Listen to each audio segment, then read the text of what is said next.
মামা বিদেশ থাকায় মামিকে বাড়িতে একা পেয়ে মামির সাথে যা করলাম। মামি বলো, উহ, আহ, আর পারছি না, আমাকে ছাড়ো, ব্যথা পাচ্ছি, তোমার মেশিন আর ভিতরে দিও না।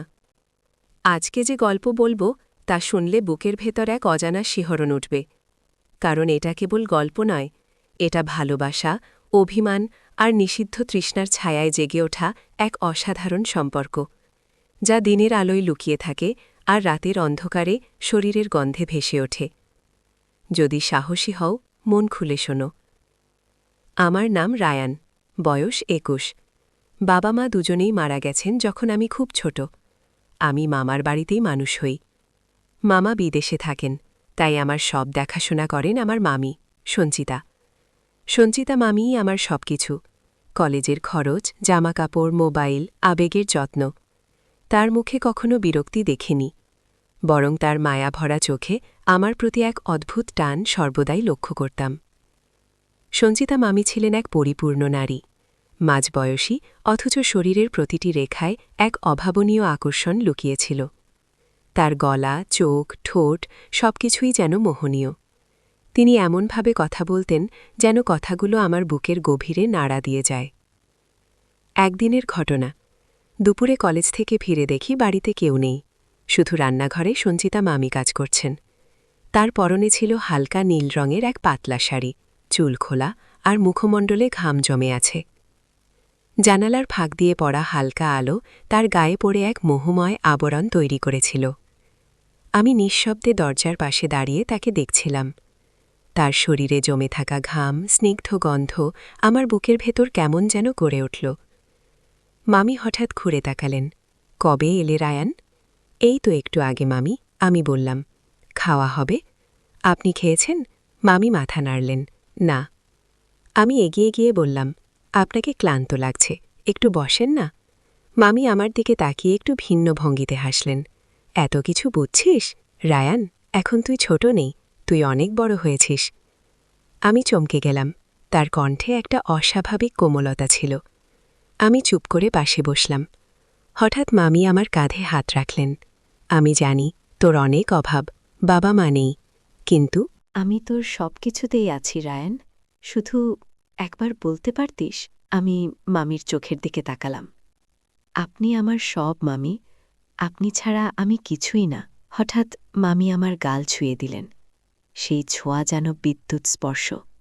মামির হাত ঠান্ডা ছিল, কিন্তু তার স্পর্শে আমার শরীরের ভেতর আগুন জ্বলে উঠল। আমি নড়তে পারলাম না। মামি কানে কানে ফিসফিস করে বললেন, ভয় পাস না, আমি তোর মামি ঠিকই, কিন্তু আমি একজন নারীও রায়ান। আমারও তো একটা মন আছে, আকাঙ্ক্ষা আছে। তুই কি সেটা বুঝিস না? আমি ধীরে ধীরে বললাম, আমি সব বুঝি মামি। আমি কখনো সাহস পাইনি বলার, কিন্তু আমার চোখই সব বলে দিয়েছে।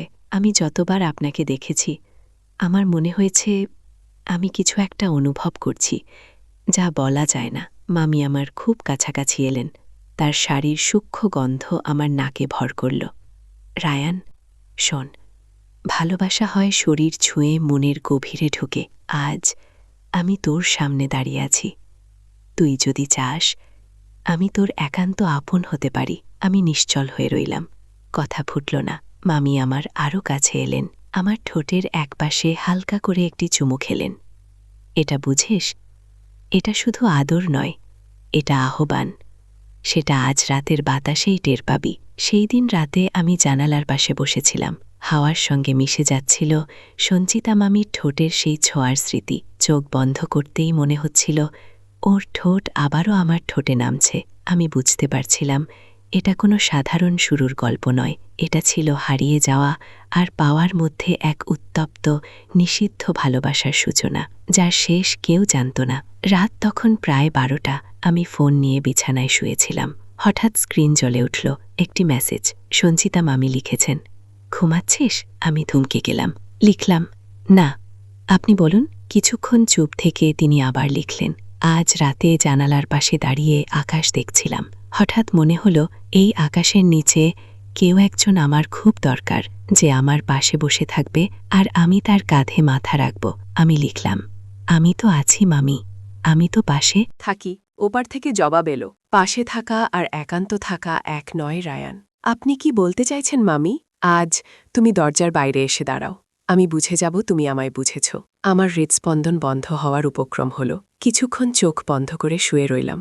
মনে হচ্ছিল বুকের ভেতর থেকে কেউ আমাকে টানছে। শেষমেশ উঠে পড়লাম। আস্তে করে দরজা খুলে বারান্দায় এলাম। সামনের ঘর থেকে হালকা আলো বেরোচ্ছিল। পায়ের আওয়াজ চেপে ধীরে ধীরে দরজার সামনে গিয়ে দাঁড়ালাম। হঠাৎ দরজা খুলে গেল। সঞ্চিতা মামি সামনেই দাঁড়িয়ে। তার মুখে এক অদ্ভুত শান্তি আর চোখে অদম্য তৃষ্ণা। পরনে পাতলা গোলাপি রঙের নাইটি, চুল এলোমেলোভাবে খোলা। আমি কিছু বলার আগেই তিনি আমার হাত ধরে টেনে ঘরের ভেতর নিয়ে গেলেন। আজ আর কথা না রায়ান, তিনি বললেন। তার কণ্ঠ কাঁপছিল। আজ শুধু আদর হবে। আপনি এতদিন এসব লুকিয়েছিলেন? আমি জিজ্ঞেস করলাম। নিজের তৃষ্ণা নিজের ভেতরেই রেখেছিলাম। তিনি বললেন, আমার দিকে তাকিয়ে, আজ তোমার চোখে সেই তৃষ্ণাই দেখতে পেলাম। মামি আমার গালে হাত রাখলেন। আমি চোখ বন্ধ করলাম। পরক্ষণেই আমার ঠোঁটে এক গভীর উষ্ণ স্পর্শ। আমি আর নিজেকে সামলাতে পারলাম না। তাকে জড়িয়ে ধরে ফেললাম। তার শরীরটা একেবারে নরম, গরম, কাঁপছিল। আপনি যদি থামাতে চান, আমি ফিসফিস করে বললাম। না রায়ান, তিনি আমার কথা কেটে বললেন। আজ আমি তোমার হতে চাই, পুরোপুরি। সঞ্চিতা মামি আমাকে বিছানার ধারে বসিয়ে নিজেও পাশে বসলেন। তার চোখ দুটো জলের মতো স্বচ্ছ। আমি তার হাত ধরলাম। তিনি চুপ করেই রইলেন। তারপর আমার বুকের ওপর মাথা রেখে বললেন, এতদিন ধরে এই মুহূর্তের স্বপ্ন দেখেছি। আজ থেকে এটা স্বপ্ন নয় মামি, আমি বললাম। এটা বাস্তব। আমি তার চুলে হাত বুলাতে লাগলাম।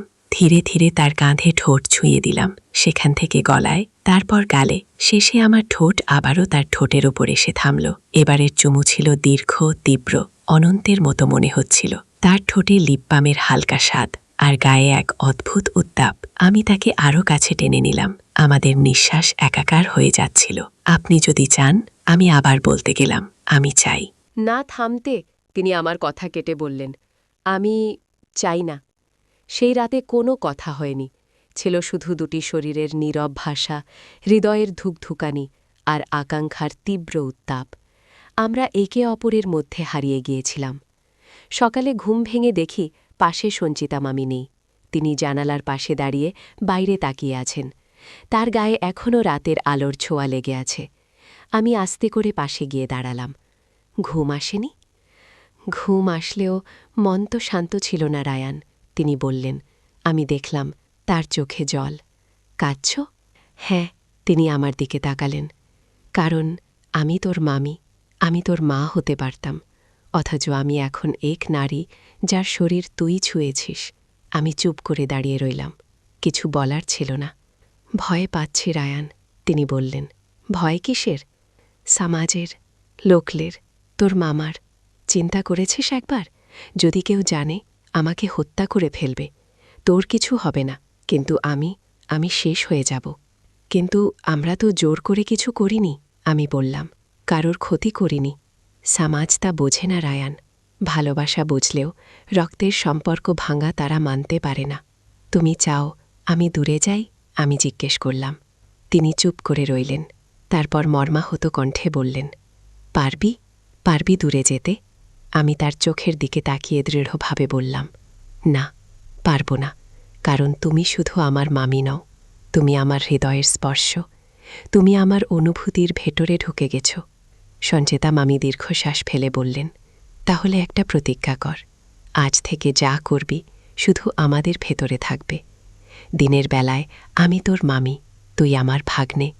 কিন্তু রাতের অন্ধকারে আমি হব তোর সঞ্চিতা, তুই হবি আমার রায়ান। তুই যেভাবে চাইবি আমাকে পাবি। আমি কারোর স্ত্রী নই তখন, আমি হব তোর সম্পূর্ণ। আমি তার সামনে হাঁটু গেড়ে বসে তার হাত ধরলাম।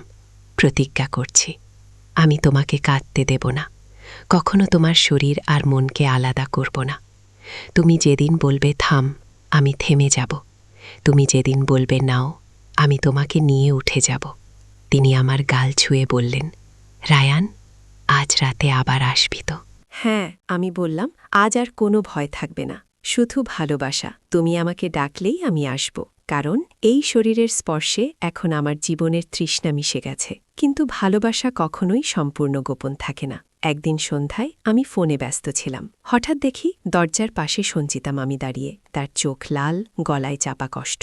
কে সেই মেয়ে তিনি সরাসরি জিজ্ঞেস করলেন যার মেসেজ তুমি দুপুরে পেয়েছিলে আমি চমকে গেলাম কি বলছো তুমি আমি দেখেছি রায়ান তোমার ফোনে একটা মেয়ের ছবি এসেছিল তুমি তার পেছনে দৌড়াচ্ছ আমি স্তব্ধ সে শুধু একজন বন্ধু মামি আমার কিছুই না তুই বুঝিস না তার কণ্ঠ ভাঙল আমার শরীরে যখন তুই ছুঁয়েছিলি তখন আমার মনও তোকে ছুঁয়েছিল আর আজ তুই সেই মনকে আঘাত করলি আমি কাছে গিয়ে বললাম সঞ্চিতা আমি শুধু তোমাকেই চেয়েছি তুমিই আমার সবকিছু তাহলে প্রমাণ দে তিনি বললেন তার চোখে যেন আগুন আজ যদি সত্যিই আমাকে ভালোবাসিস তাহলে আর কারো দিকে তাকাবি না তুই শুধু আমার প্রমাণ দেব আমি বললাম সেই রাতে বার ঘরে গিয়ে দেখলাম তিনি কাঁদছেন আমি পাশে বসে বললাম চোখে জল দেব না আজ আমার বুকের ভেতর এক শূন্যতা তৈরি হচ্ছে আমি তোমাকে কষ্ট দিতে চাই না তাহলে আমাকে ভালোবাসার শেষ রূপ দেখাও তিনি বললেন যেভাবে তোমার ঠোঁটে চুমু খাই আমি ভুলে যাই আমি কে আমি তাকে বিছানায় শুইয়ে দিলাম ঠোঁটে চুমু দিয়ে শুরু করে তার গলা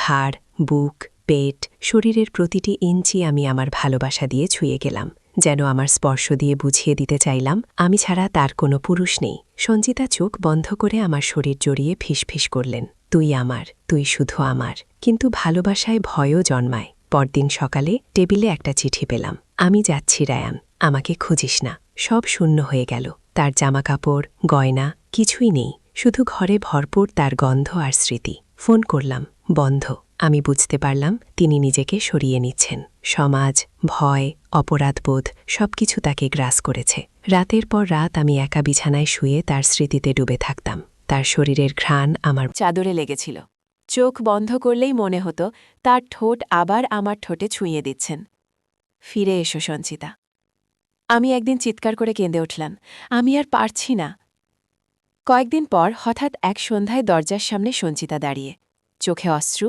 শরীর কাঁপছে আমি ছুটে গিয়ে তাকে জড়িয়ে ধরলাম কোথায় ছিলে দূরে গিয়েছিলাম তিনি বললেন যাতে নিজেকে ভুলতে পারি কিন্তু পারিনি আমি কি কিছু ভুল করেছিলাম না তুমি কিছু করনি রায়ান আমি শুধু নিজেকে ক্ষমা করতে পারছিলাম না কিন্তু আজ বুঝলাম ভালোবাসা কোনো গোপন সম্পর্ক নয় এটা শরীরের চেয়েও অনেক গভীর ফিরে এসেছ ফিরে এসেছি যদি এখনও জায়গা থাকে আমার বুক এখনও খালি আমি বললাম শুধু তোমার জন্য সেই রাতে আমরা আবার বিছানায় ফিরে এলাম পুরনো ছায়া পুরনো উত্তাপ কিন্তু এবার যেন আরও গভীর আরও বেদনাময় সঞ্চিতা আবার আমার গলা ঘাড় ঠোঁট স্পর্শ করতে লাগলেন আমি জিজ্ঞেস করলাম তুমি কি এখন ভালোবাসা ফিরিয়ে নিতে এসেছ না তিনি বললেন ভালোবাসা দিয়ে মরতে এসেছি রাত অনেকটা কেটে গেল সঞ্চিতা আমার পাশে শুয়ে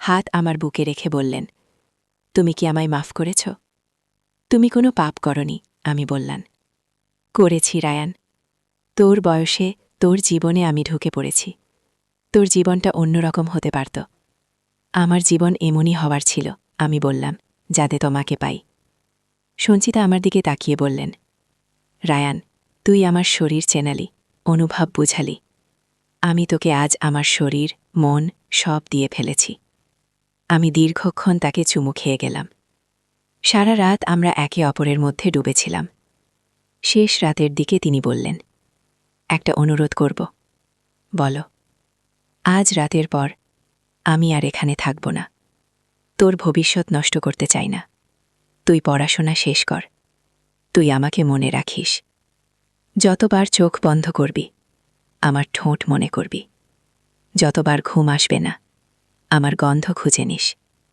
আমি কিছু বলতে পারলাম না শুধু তাকে জড়িয়ে ধরে চুমু খেতে লাগলাম বারবার সকালে ঘুম ভাঙতেই দেখি পাশে কেউ নেই টেবিলে আবারও একটি চিঠি রায়ান তুই আমার জীবনের একমাত্র পুরুষ তুই আমার রাতের ঘ্রাণ তুই আমার ঠোঁটের শেষ চুমু এখন আমি যাচ্ছি ভালো থাকিস সঞ্চিতা আজ আমি জানালার পাশে দাঁড়িয়ে আছি বাতাসে এখনও তার গন্ধ ভেসে আসে বলে মনে হয় বিছানার চাদর নাড়লেই মনে পড়ে তার ঠোঁট আমার গায়ে লেগেছিল আমি জানি তিনি আর কখনো ফিরে আসবেন না কিন্তু আমার হৃদয়ে তিনি চিরকাল সেই নারী যাকে আমি কখনো মামি বলিনি কখনো প্রেমিকা বলিনি শুধু বলেছি তুমি আমার ভালোবাসা